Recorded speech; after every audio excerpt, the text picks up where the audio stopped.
दोस्तों, आप सभी के लिए इकरा साइकोलॉजी एजुकेशनल फिर से एक महत्वपूर्ण टॉपिक को लाया है, जो कि महत्वपूर्ण भी है और साथ-साथ में इंटरेस्टिंग भी।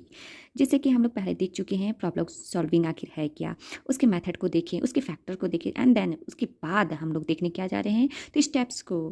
आज हम लोग स्टेप्स को देखने जा रहे हैं, मतलब स्टेप्स ऑफ प्रॉब्लम सॉल्विंग, समस्या समाधान के कदम। आइए बढ़ते हैं और आगे देखते हैं कि समस्या समाधान में कई तरह के कदम होते हैं। वैज्ञानिकों द्वारा इस बिंदु पर व्यक्त किए गए हैं विचारों में विभिन्नता रही है। समस्या समाधान में निम्नलिखित 5 स्पष्ट कदम होते हैं। आइए देखते हैं कौन कौन से 5 स्पष्ट कदम हैं।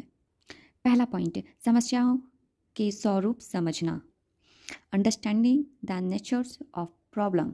दूसरा पॉइंट क्या है, तो समाधान के बारे में सोचना, जनरेटिंग सॉल्यूशंस। तीसरा पॉइंट क्या है, समस्या समाधान के विभिन्न उपायों में से उत्तम के बारे में निर्णय करना, judging the best among the likely solutions में कदम में चौथा पॉइंट क्या है, तो उक्त उपाय को कार्यान्वित करना, मतलब carrying out the best solutions. पांचवा पॉइंट क्या है, तो कार्यान्वित समाधान का मूल्यांकन करना, evolutions of solutions cried out.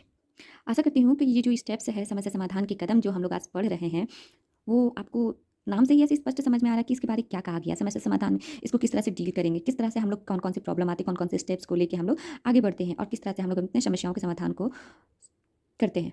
आइए तो थोड़ा डिटेल्स से देखते हैं पहले पॉइंट को। पहला पॉइंट क्या है, समस्या के स्वरूप समझना, अंडरस्टैंडिंग द नेचर्स प्रॉब्लम। पहला पॉइंट, किसी भी समस्याओं में सबसे पहली अवस्था समस्याओं के स्वरूप को समझने की होती है। ये पहला अवस्था है, जैसे कि आप लोग जान चुके हैं।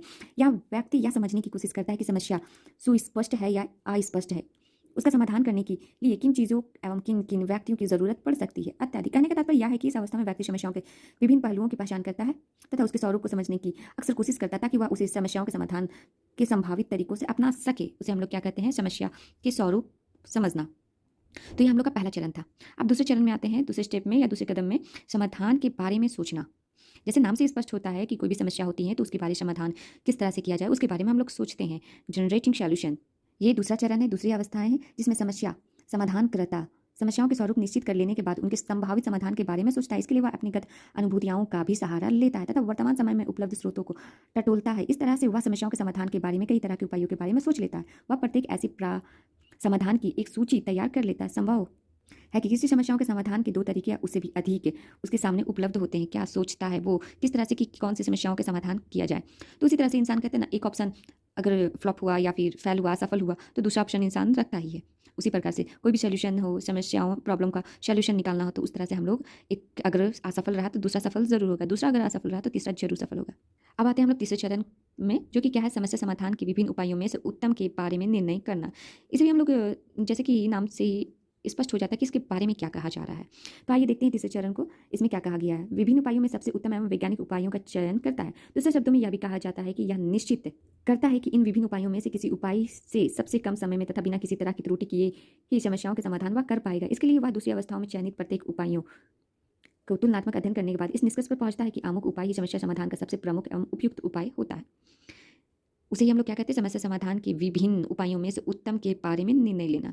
जब देखते हैं आपके सामने बहुत सारी ऐसी समस्याएं उत्पन्न हो जाती है, तो उस टाइम हम लोग को एक ऐसा स्टेप या कदम उठाना पड़ता है जो कि उस समय उस समस्याओं के समाधान से निकलने के लिए वो बहुत ही महत्वपूर्ण होता है। एक उत्तम निर्णय लेने की आवश्यकता होती है।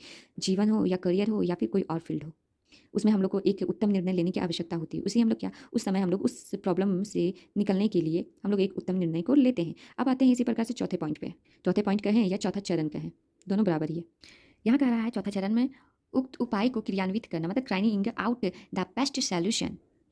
इस अवस्था में व्यक्ति चयनित उपाय को कार्य रूप देता है। दूसरे शब्दों में यह भी कहेंगे कि वह उसे समस्याओं का समाधान करता है। अगर चयनित उपाय के बहुत सारे कदम नहीं है तथा उपाय सरल है तो समस्याओं का समाधान आसानी से होता है, परंतु अगर चयनित उपाय जटिल होता है तो उसमें बहुत सारे कदम सम्मिलित होते हैं, तो समस्या का समाधान थोड़ा कठिन हो जाता है। कभी कभी यह भी दिखाई देता है कि सावधानीपूर्वक चयनित उपाय को जब कार्य रूप दिया जाता है तो समस्याओं का समाधान नहीं हो पाता है और समस्या समाधान में त्रुटि होती रहती। इस कारण यह भी है कि संबंधित उपाय या चयन करने में ही कुछ त्रुटि या गलती हो जाती है। उसे हम लोग क्या कहते हैं, उक्त उपाय को क्रियान्वित करना। अब आते हैं पांचवा पॉइंट या पांचवा चरण पर। वो क्या है, क्रियान्वित समाधान का मूल्यांकन करना, evolutions at solutions cried out. ये हम लोग जो स्टेप्स ऑफ प्रॉब्लम सॉल्विंग का ये पांचवा और अंतिम चरण है। इसे भी हम लोग देखते हैं, यह व्यक्ति समस्या या समस्या के समाधान में सम्मिलित कदमों के गुण दोष का परख करता है तथा इन चरणों का या कदमों के महत्वपूर्ण तथ्यों या बातों को पुनः प्राप्ति संकेतों रूप में संचित करके रखता है ताकि उसका उपयोग वह अन्य समान समस्याओं के समाधान में भविष्य में कर सके।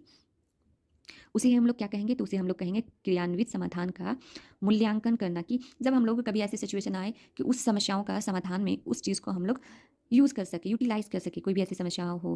तो इसलिए यह कहा गया पुनः प्राप्ति संकेत के रूप में संचित करके रखा जा सके कि बाद में भविष्य में हमारे को वो समस्याओं का समाधान करने में कोई भी कठिनाइयाँ ना हो। इसी प्रकार से आज हम लोग समस्याओं के समाधान के चरण कहें, कदम कहें या स्टेप्स कहें की ज़रूरतों की यदि ठीक ढंग से व्यक्ति उपयोग करता है तो समस्याओं का समाधान करने में उसे काफ़ी सफलता मिलती है। मैं आशा करती हूँ कि आप लोग को स्टेप्स ऑफ प्रॉब्लम सॉल्विंग में कोई कठिनाइयाँ ना हो और ना हुई हो समझने में। तो इसी प्रकार से हम अपने यहीं पे टॉपिक को समापन करते हुए आपसे आज्ञा लेती हूँ और नेक्स्ट वीडियो पे मिलती हूँ फिर से। अगर आपको मेरे चैनल को पसंद आया हो, अच्छा लगा हो टॉपिक, तो प्लीज़ शेयर करें कि दूसरे लोग भी इस चीज़ से रूबरू हो सके, अपनी समस्याओं के समाधान के बारे में ये सभी स्टेप्स के द्वारा अपनी समस्याओं या को समाधान में उपयोग ला सके और अपने प्रॉब्लम से निजात पा सके। देखने के लिए